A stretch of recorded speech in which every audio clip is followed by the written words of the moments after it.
Simon & Schuster Audio presents Star Trek: First Contact by J.M. Dillard. Read by Gates McFadden.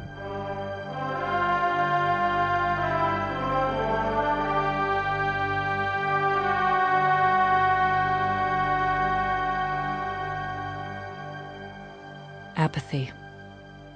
That was the greater evil. Picard knew that an indifferent foe is more to be feared than one whose heart burns with honest hate. Apathy. It stretched out before him in infinite rows of face after flesh and metal face in a gray metal sea that knew no beauty, no appreciation of life, only the singular voice of the collective. He stood, the only living spot of color in a vast chamber, surrounded by thousands of cells. In each cell, an upright Borg drone slept dreamlessly. Insects might be mindless, but not soulless. The Borg were both. And it was that fact which made him struggle when they pinned him down and slammed his head against the surgical table.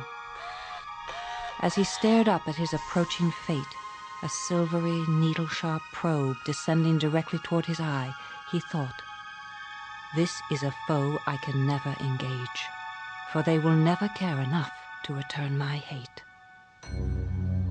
In the midst of his struggle, an image came to him, a mouth, bloodless and Borg.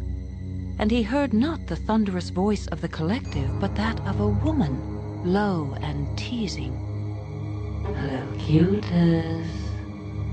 He shuddered at the sound of his own voice, the voice of the Borg. "I am Locutus of Borg. Resistance is futile." At the very instant the probe pierced his eye, he screamed, not so much with pain as with pure rage at the enemy who did not care enough to hate. Picard woke with a lurch to find himself sitting on his couch in the ready room.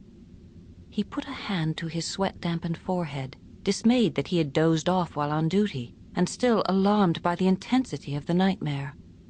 He hastened to the small adjacent restroom and leaned low over the sink.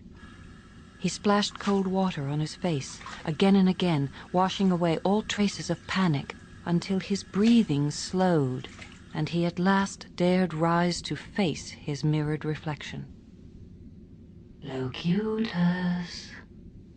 Abruptly, he recalled the image of the ghost-pale lips seductively uttering his Borg name. Try though he might, he could not remember. Sample complete. Ready to continue?